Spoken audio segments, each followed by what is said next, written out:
지금은 돈 벌 시간 엘리트 앰비션입니다.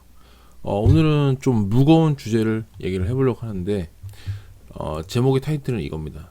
전 재산 2억이 사라졌다. 이게 무슨 얘기라면 사실 저한테 그거 있어요. 고민 상담을 좀 하신 분이 있는데 이거에 대해서 좀 무겁게 좀 얘기를 해보려고 합니다. 사실 투자라는 건요.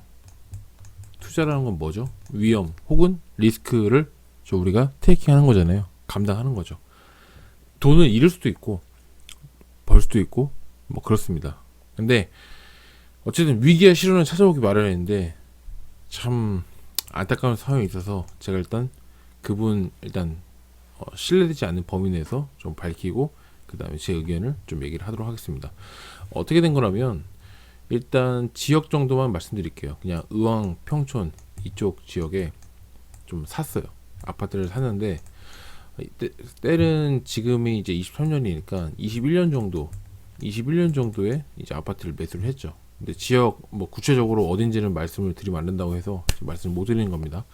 21년도쯤 매입을 했어요. 그러니까 대략적인 가격은 6억 정도 되는 가격이었고 그 당시에 6억 정도 되는 가격에 갭을 얼마 꼈죠? 2억 정도. 그러니까 전세가는 4억 정도였죠. 전세가 4억 정도, 갭은 2억 정도에서 이제 투자를 하셨습니다.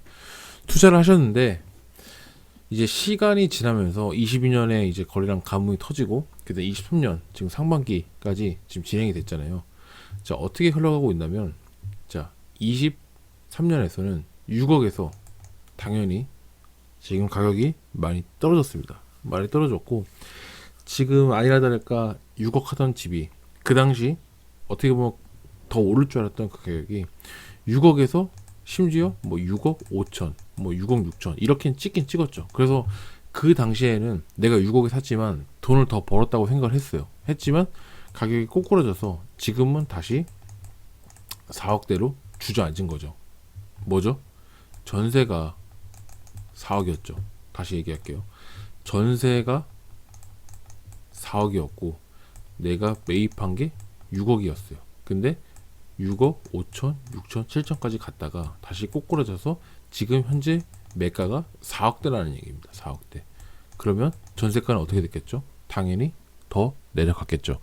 지금 상황은 어떻게 된 거냐면 자, 투자금 내 2억에다가 뭐 취등록세, 세금 같은 거 냈겠죠. 그 다음에 재산세 뭐 이런 것들 냈겠죠. 다 날라갔죠. 다 날라갔고 지금 현재 팔아도 다 남는 게 없는 상태입니다. 없는 상태고 지금 현재 전세금이 지금 3억도 안 되는 2억 후반대까지 떨어졌습니다. 보통 뭐 2억 7천, 그 다음에 2억 8천 이렇게 되는 가격인 거죠. 그러면 전세 가격이 4억에서 2억 7천이 되면 결론적으로 뭐죠? 마이너스 1.3억 원을 나중에 갱신을 하거나 혹은 세입자가 나간다고 했을 때 새로운 세입자를 맞출 때 보증금이 이제 이 정도 차이가 나는 거죠. 나는 4억을 돌려줘야 되고 그 다음에 새로운 세입자는 2억 7천이 들어오니까 1억 3천을 내 돈으로 전에 세입자 분한테 돌려드려야 되는 상황이 발생하게 되는 거죠. 근데 그런 상황이 지금 발생하게 된 거예요. 발생하게 된 거고 이럴 때는 어떻게 되냐? 지금 굉장히 우울해 계시고 그 다음에 안 좋은 생각도 하시게 된 케이스가 좀 많이 있다는 거죠. 이런 부분은 이렇게 좀 안 좋은 케이스가 있는 거고 그 다음 두 번째 저한테 접수된 사례가 있는데 이분은 좀 분양을 받았어요. 분양을 받았는데 5억 분양가는 5억입니다. 분양가는 대략적으로 5억인데 10% 5천만 원을 냈고 그 다음에 플러스 알파로 우리 발코니 같은 거 확장하는 거 있잖아요. 그 다음에 옵션 같은 경우도 10% 이제 부담을 했고 중간에 10% 정도 더 냈었나 봐요. 중간에 10% 정도 냈었고 그 다음에 중도금 이제 실행을 일으켜서 쭉 가고 있었는데 문제는 23년 중반기 혹은 하반기에 입주가 들어갑니다. 입주가 들어가는데 이분의 가장 큰 실수는 뭐였냐면 아파트, 우리가 아파트나 이런 걸 투자를 했을 때 좀 입지라든지 그 다음에 뭐 교통, 그 다음에 직장, 일자리 뭐 등등 여러 가지 보잖아요. 근데 이분 같은 경우는 하나 간과했던 게 세대수예요. 세대수. 무슨 얘기냐면 나홀로 아파트를 사신 거예요. 그러니까 약간 주상복합 같은 식의 아파트인데 약간 나홀로, 그러니까 입지는 뭐 나쁘지는 않아요. 나쁘지는 않은데 한 동짜리에 있는 그냥 아파트, 그런 주상복합식의 그런 아파트를 분양을 받으신 거예요. 근데 여러분 아시겠지만 21년도 다시 21년도로 그때로 가보시면 사람들이 이제 분양하시는 분들하고 그 다음에 홍보할 때 그때는 분위기가 워낙 뜨겁고 좋았잖아요. 그렇기 때문에 이런 게 들어서고 이런 게 발전이 될 것이고 이렇게 흘러가서 무조건 이걸 사두면 돈을 벌 것이다 라는 거는 어느 지역마다 가시더라도 그 얘기는 분명히 하실 거예요. 맞잖아요. 그렇기 때문에 기가 솔깃했을 거고 분명히 그분도 투자를 했을 거란 말이죠. 그게 잘못했던 얘기가 아니라 그때 당시 분위기는 그랬어. 그래서 돈을 한 1억 정도 가까이 이분을 투자를 가감하게 했습니다. 10% 내고 발코니 10% 내고 또 중도금 냈고 어쨌든 냈는데, 문제는 지금 이제 입주가 조금 있으면 입주를 해야 되는 시기인데 어떻게 되고 있죠? 거래 자체가 안 됩니다. 거래 자체가. 왜 그러냐면 여러분 세대수가 큰 뭐 1000세대 뭐 2000세대 등등 대단지에서도 물건을 내놓는 게 지금 거래가 되나요? 완전 초초초 급매도 거래가 될까 말까잖아요. 그죠? 일반적인 거래는 거래가 안 된단 말이죠. 그건 뭐 서울이고 지방인 간에 의미 없이 다 그런 건데, 지금 과연 나홀로 아파트가 과연 거래가 될까요? 이거는 가격을 떠나서 거래 자체가 흔들리고 거래 자체가 안 된다, 그 말씀 드리는 거예요. 그러니까 이분 같은 경우는 진퇴양난인 거죠. 완전 미치는 거예요. 미쳐. 밤에 잠이 안 온다고 하시는 그런 상황이 발생이 됩니다. 이게 투자를 하면서 차라리 주식에 이런 얘기도 하셨어요. 주식에 차라리 내 물리면 그냥 손해보는 거 대충 수치화 시켜서 투자로 나오기 때문에 내가 버튼을 누르고 그냥 손실을 인정하고 돈을 회수를 하면 되는데, 이거는 돈이 회수가 안 되는 거예요. 돈 회수 자체가 안 되는 그런 상황이 발생이 되는 거죠.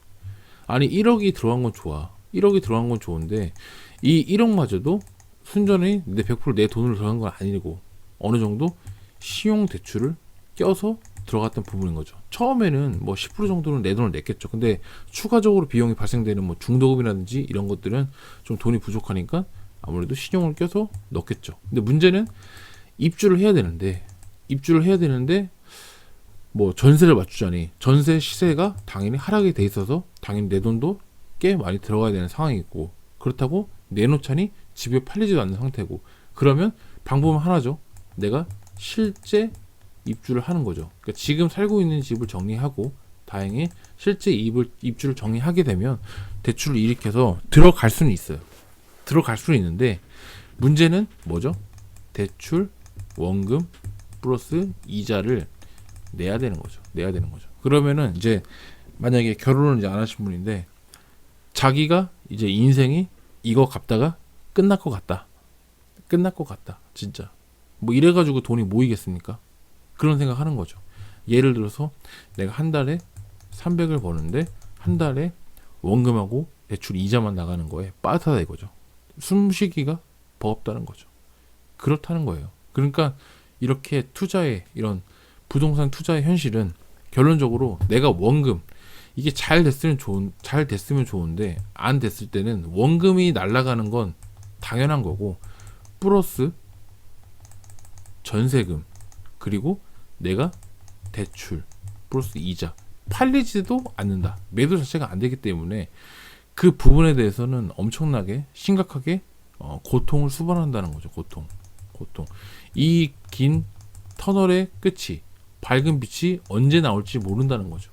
그렇기 때문에 더 두렵고 공포감이 막 숨쉬기 힘들 정도로 다가온다는 겁니다. 다가온다는 거죠. 근데 어쨌든 저는 이렇게 생각합니다. 갑자기 이제 그 사랑과 이 투자의 기회는 갑자기 찾아옵니다. 갑자기 싸가지 없이 여러분들에게 예고를 하고 그 다음에 어느 날 갑자기 나 다가올 거야. 그렇게 하고 찾아오지 않다는 거죠. 갑자기 이 투자의 기회와 이 사랑은 갑자기 싸가지 없이 찾아오기 때문에 사실 이렇게 안 될 것 같은 분위기도 나중에 여러분들이 최대한 진짜 쓸 거 쓰고 쓸 거 안 쓰고 여러분 모을 거 진짜 최대한 모아서 어떻게든 막으세요. 일단 막으시고 나중에 훗날을 도모해서 분명히 엑시트할 빠져나갈 방법을 좀 찾아야 되는 거죠. 어쨌든 간에 방법은 그거밖에 없다는 거죠. 왜냐면 지금 여러분들이 투자금 첫 번째 시세 전세금 갭 투자를 했는데 그 돈 이미 날라간 거 그렇다 치고 나중에 반등의 기회를 노려야 되는데 그 반등의 기회를 빼고 그냥 팔아버린다? 이제 와서는 어떻게 할 수가 없는 상황이고, 두 번째 이 분양권도 마찬가지죠. 분양권도 마찬가지입니다. 그렇기 때문에 더더욱 훗날을 도모하는 방식으로 저는 가는 게 맞다고 봅니다. 투자는 부동산 투자는 어떻게 보면 모르는 사람들이 보면 쉽다고 할 수 있어요. 쉽다고 할 수 있는데 좀 아는 사람들이 보면 결코 쉬운 투자가 아니라는 거, 이 점 하나만 좀 명심해 두셨으면 좋겠습니다. 굉장히 중요한 상황이고요. 여러분들이 앞으로 투자할 때 이 두 가지 이 위험했던 이런 경험담을 살려서 얘기를 꼭 기억하시고 여러분 투자 활동하시는데 좀 도움이 많이 되셨으면 좋겠습니다. 시청해주셔서 감사하고요. 다음에도 더 좋은 영상으로 찾아뵙는 엘리트 앰비션 되도록 하겠습니다. 감사합니다.